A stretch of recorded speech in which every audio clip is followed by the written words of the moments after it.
салом тамошобинони гиромӣ, хулосаи хабарҳои муҳими 19 октябри тоҷикистонро аз пойгоҳи хабари бомдод бароятон пешкаш мекунем. шурӯъ мекунем аз як нигоҳи кӯтоҳ ба сархати хабари муҳими рӯз дар ин барнома.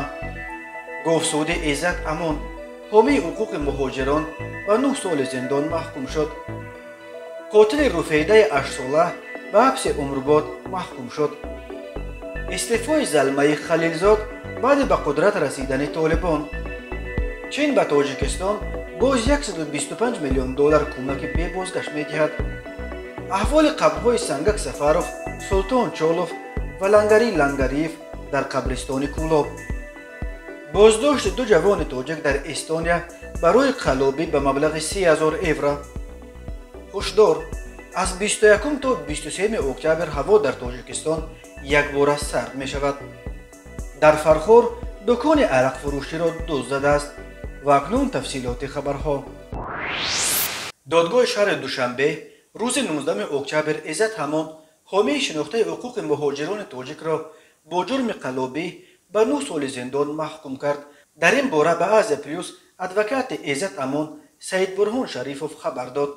адвокат гуфт онҳо аз ҳукм розӣ нестанд ва аз он шикоят хоҳанд бурд.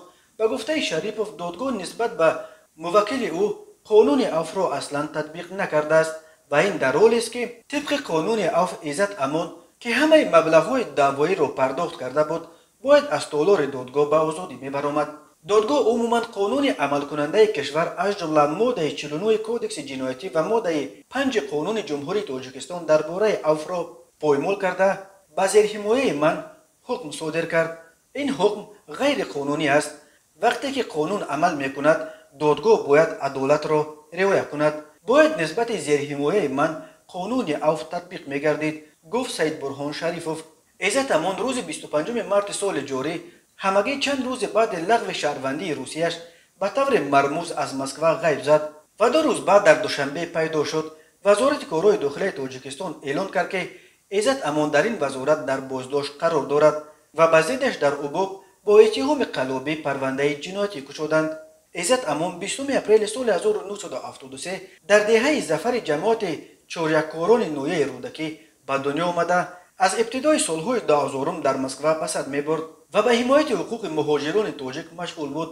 ӯ дар баҳори соли 2020 маркази тоҷикони Москваро таъсис дод ва дар моҳҳои аввали пандемия як маъракаи густурдаи кӯмак ба муҳоҷирони бекормондаи тоҷикро баро андохт.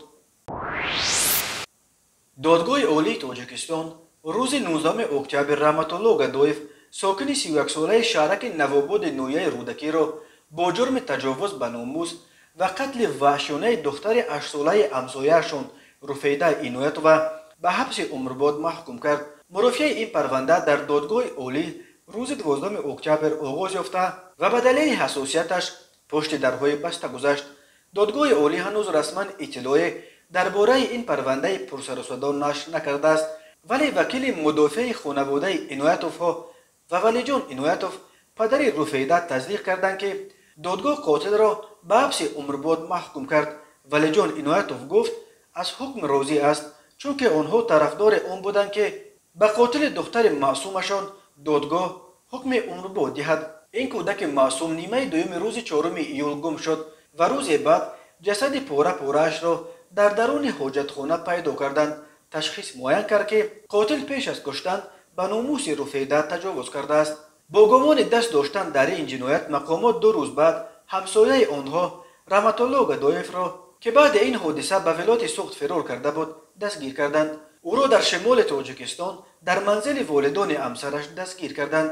Гадоев дар як гузориши вижае ки вазорати корҳои дохила тавассути телевизиони Тоҷикистон намоиш дод, эътироф кард ки дар ҳолати мастӣ даст ба ин ҷинояти нангид зада нисбат ба кӯдаке ки ҳамсол ва дугонаи духтараш буд чунин корро раво дидааст.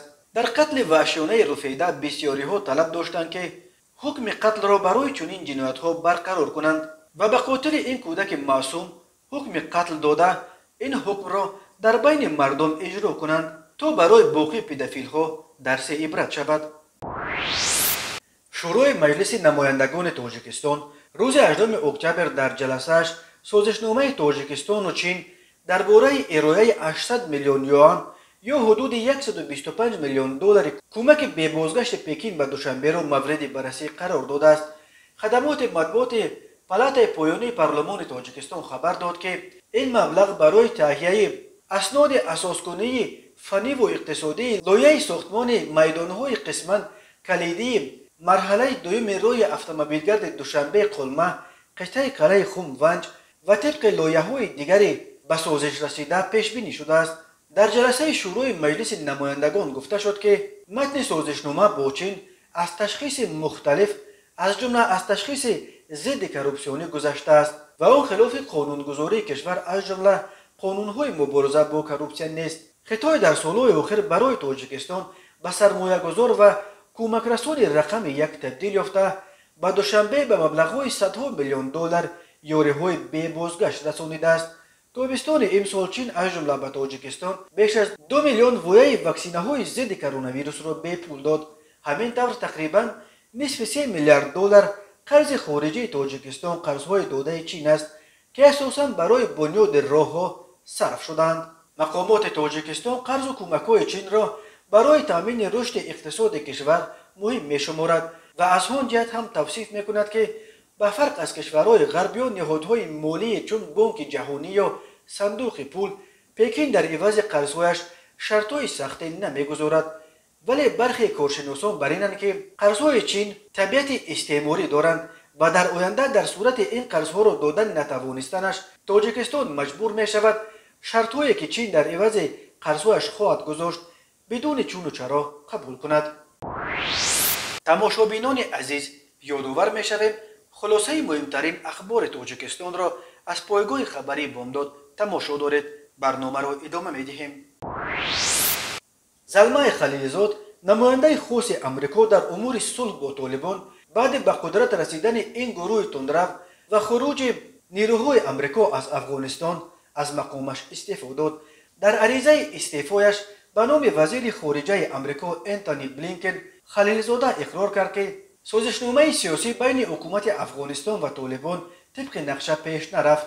خلیلزاد در عریضه‌اش نوشته است که درباره سبب‌های پیچیده چنین صورت حال او فکرهای خود را روزهای نزدیک بعد ترک منصب بیان خواهد کرد.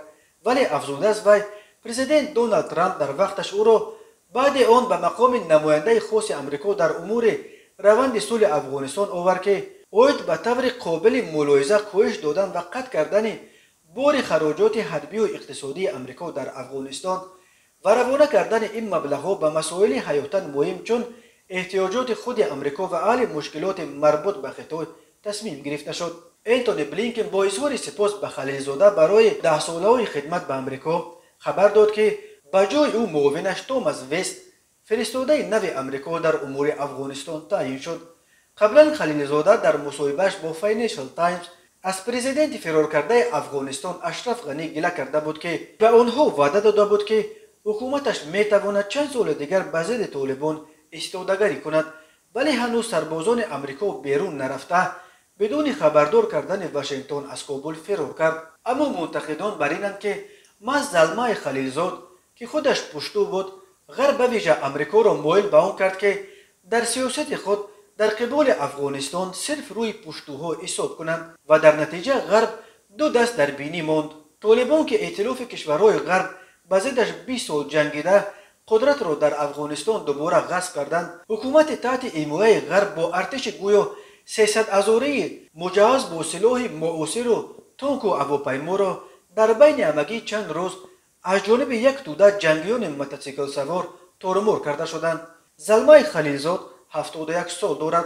او 22 مارس سال 1951 در شهر مزار شریف به دنیا آمده در کابل به وایه رسیده است و دانشگاه امریکا را در بیروت پایتخت لبنان ختم کرده است. لازم به یادآوری است که پرزیدنت فرار کرده افغانستان اشرف غنی همسبق خلیلزاد در بیروت بود. خلیلزاد در طول 2 ساله اخیر بخصوص در ماموریت‌های پرزیدنت‌های جمهوری‌خواه یکی از دیپلمات‌های کلیدی امریکا به شمار می‌رفت. در دوران جورج بوش خردی او سفیر امریکا در سازمان ملل، عراق و افغانستان بود. ترامپ او را فرستاده خاص در امور صلح با طالبان تعیین کرد و او بعد رفتن ترامپ و آمدن جو بایدن هم در این مقام ماند. تا روند خروج نیروهای آمریکا را از افغانستان رهبری کند. در مصاحبه‌اش به فاینانشل تایمز خلیلزاده گفته بود که آمریکا با طالبان توافق کرده بود که جنگجویان طالب به کابل نزدیک نمیشوند، ولی بعد فرار غنی این توافق از هم پاشید. حتی بعد این هم ما با طالبان توافق کرده بودیم که آنها وارد کابل نمیشوند، گفته بود خلیلزاد. اگر حتی این ادعای او راست باشد، پس طالبان توانستند ماهرانه به سر یک دیپلمات پرتجربه‌ای که در طول 20 سال سمت و سوی آمریکا را نسبت به دنیای اسلام را معین میکرد کلاه گذارند و او را مثل کودک فریب دهند. هرچند منتقدانش بر اینند که زلمه خلیلزاد از آغاز مذاکره ها با طالبان به قدرت رساندن آنها را به هدف داشت و پیگیرانه هم هدفها را دنبال میکرد و در نهایت به مقصد رسید. پلیس کشور اروپایی استونیا دو شهروند جوان تاجیکستان با اتهام قلابی دستگیر کرده است.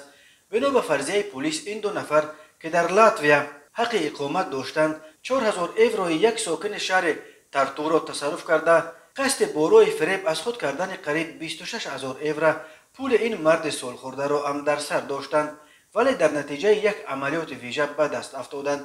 خدمات مطبوعات دادستانی حوزه لیونس خبر داد که روز 14 اکتبر پلیس اطلاع گرفت که قلابان میخواهند 26000 یورو پول یک ساکن کهنسال ترتو را بربایند. بنا به نقل رهبر دفتر کریمینالی لیونس ری واسمن، قلابی که با این ساکن ترتو در تماس شده است به زبان روسی صحبت کرده خود را کارمند بانک شویدبانک معرفی کرده است و گفته است که بانک برای معین کردن کارگردان دستشان یک عملیات ویژه برگزار کرده ایستاده است.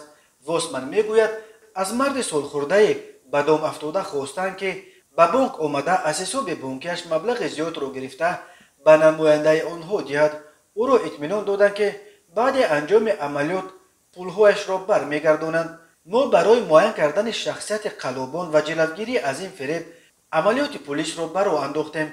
در نتیجه معلومات جمع شده روز دیگر پلیس به شهر یخوی آورد.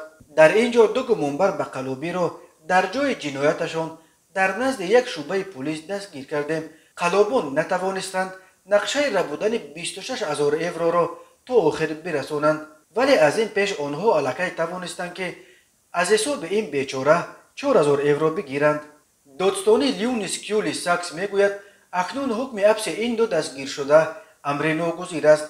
به عقیده خانم ساکس حلقه‌هایی که به چنین قلابی دست میزنند خیلی بزرگترند و این دو نفر دستگیر شده تنها یک حلقه این زنجیر است. معلومات جمع آوردن نشان میدهد که گمانبر شونده ها در صورت در آزادی باقی ماندن به احتمال غالب بلافاصله ترک استونیا کرده از تفتیشات فرار میکنند. از طرف دیگر حبس آنها امکان میدهد که چنین جنایت ها در بیرون از استونیا هم جلوگیری شوند، ولی تنها این دو نفر نیست که دست به چنین قلابی میزنند و ساکنان باید هوشیار باشند و به کسان بیگانه امکان دسترسی به حساب‌های بانکی خود را ندهند. استونیا یکی از جمهوری سابق شوروی ساحل بالتیک است که الکی به اتحاد اروپا و ناتو پیوستند. در سالهای آخر ده‌ها نفر از شهروندان تاجیکستان که در جستجوی زندگی بهتر یا پناهگاه رو به اروپا آوردند در استونیا پناه یافتند، زیرا این کشور با روسیه مرز مستقیم دارد. یوتیوب کانال موسیک پروم 2020 ویدیوی 5 دقیقه را از قبرستانی که در آن فرماندهان در زمانش پرنفوذ فرانت خلقی از شهر کولاب، سنگک سفاروف، لنگری و سلطان چالوف به خاک سپرده شدند نشر کرد. در ویدیو دیده می شود که قبر لنگریف در بالای تپه جایگیر شده و در گردش از خشت مقبره محتشمه هم بنا کردند. لنگریف که در تیر ماه سال 1992 در یک صدمه سخت مجروح شده بود، دیگر از بستر بیماری برنخسته سال 1993 وفات کرد و عملا پیروزی فرانت خلقی را در جنگ شهروندی ندید. ولی بر روی قبر فرمانده دیگر فرانت خلقی سلطان چالوف که سال 1998 در سن همگی 36 از دنیا رفت تنها سنگ یادگاری گذاشتند و دیگر مقبره نساختند. سنگ قبر سلطان چالوف هم ظاهرا نگاهبین نمی شود، چون که رنگ زرحلی نوشته ها بر آن حقوقی شده الکی کور شدند و کتیبه سنگ مزار او را به زور خوانده می شود. احشار مصرع که در سنگ مزار سلطان چالوف کتابت شده است تنها مصرع اولش خوانده می شود که در آن نوشتند جهان یادگار است و ما رفتنی. سه مصرع دیگر به اندازه کور شده است که خواندن نمی شود. در اطراف قبر اساسگذار فرانت خلقی سنگک سفروف طوری به نظر می رسد نقشه ساختن مقبره بزرگ وجود داشته است، ولی آن را تا به آخر نرسانیدند و تنها چند پایه بتونی سالهای پیش ساخته شده باقی مانده است و خلاص. قبر سنگک سفروف که 30 مارس سال 1993 در یک مناقشه مرموز با فیضعلی سیدوف یکی دیگر از فرماندهان اول فرانت خلقی در نویه بختر کشته شد، حتی سنگ یادگاری ندارد. اما در قبر سفروف نظری سنگاکوویچ که 22 ایون سال 1980 به دنیا آمده، 13 ایون سال 1995 در آستانه زادروز 25مش از دنیا رفته است، سنگ یادگاری گذاشته شده است که در آن تاریخ تولد و وفات او و همین دو بیتی حقوقی شده است. دریغ از عمر کوتاهت ز دنیا تو جوان رفتی، نگشته سیر از دنیا به مرگ ناگهان رفتی. بنا به پیشبینی هواشناسان 21 و 22 اکتبر در تاجیکستان هوای تغییر یابنده پیش بینی شده باران میبارد. در ناحیه‌های کوهدامن باران سخت میزند و در منطقه بلندیشان بیش از 2000 متر شبانه برف خواهد بارید. در برخی ناحیه‌های ولایت‌های سغد و ختلان و بدخشان و تابع مرکز سرعت شمال تا به 17-22 متر در یک ثانیه رسیده در جنوب تاجیکستان هوا را غبار هم پر خواهد کرد. روزهای 22 و 23 اکتبر حرارت هوا حد اکثر پایین رفته 7-12 درجه خواهد شد. کمیته حالتهای فوق‌العاده تاجیکستان خبر داد که همچنین بالا رفتن سطح آب در رودخانه‌های وخش، زرافشان، کافرنیهان، یوخسو و جنوب قزلسو پیش بینی می شود. کمیته حالتهای فوق‌العاده به این دلیل تکرارا به ساکنان ناحیه کوهدامن و کوهستان خاطررسان میکند که سردی‌های اول برای حاصل زراعت آنها میتواند خطر داشته باشد و از این رو ساکنان باید حاصل پخته و رسیده را سر وقت جمع آورده حاصل نورسیده را با پلیونکه، علف یا یگان چیز دیگر بپوشانند. کمیته حالتهای فوق‌العاده از اهالی همچنین خواسته است که به ساحه چارواداری اهمیت ویژه داده هنگام چرانیدن چاروا در چراگاه‌های بخصوص کوهی با دقت باشند. در صورت شدید گرفتن شمال از اهالی خواسته شده است که برآمدن به بیرون را از داخل بناها محدود کنند، کودکان را تحت نظارت بگیرند و بی نظارت نگذارند. از رانندگان خواسته شده است که هنگام حرکت در راه‌های کوهستان سرعت و فاصله بین ماشین‌ها را رعایت کنند، چون که احتمال سنگریزی نیز در این روزها زیاد است.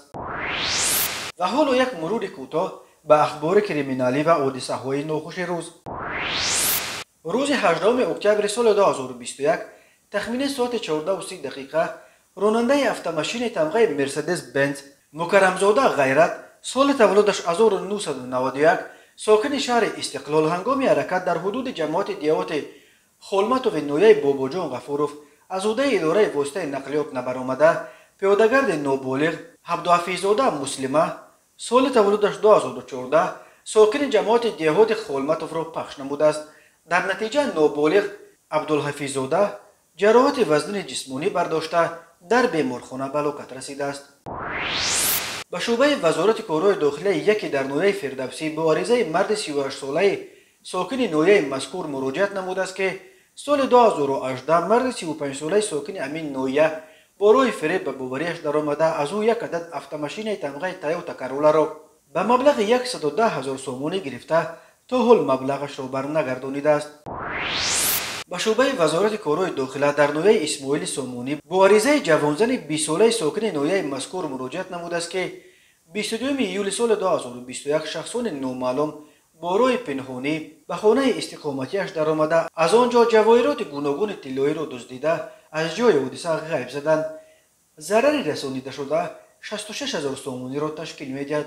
هنگام گذرانیدن چاره‌بینی‌های اپراتیوی جستجویی از جانب کارمندان میلیسیا جوانزن 21 ساله ساکن امین ناحیه با گمان صادر نمودن جنایت دزدی دستگیر کرده شد. اینچنین در نتیجه برگزار نمودن چاره‌بینی‌های اپراتیوی جستجویی از جانب کارمندان میلیسیا مرد 40 ساله ساکن ناحیه فرخور که پیش با ماده 244 کودکس جنایتی جمهوری تاجیکستان صادر شده است همچون گمانبر در صادر نمودن جنایت دزدی دستگیر کرده شد. نام برده شب 17 و 18 اکتبر سال 2021 تخمین ساعت 01:00 دقیقه برای پنهانی به نقطه فروش مشروبات واقع در کوچه اسماعیل سامونی نویه فرخار که به مرد 38 ساله ساکن شهرک فرخار تعلق دارد در آمده از آنجا 14200 سامونی را دزدیده از جای حادثه غیب زده است. تماشابینان عزیز و گرامی، این بود مرور به خلاصه چند خبر مهم امروز تاجیکستان. خبر و گزارش های بیشتر از تاجیکستان و درباره تاجیکستان و اطراف آن را در سامانه پایگاه خبری بامداد در این نشانه پیگیری نمایید: www.bamdad.com. خوش باشید.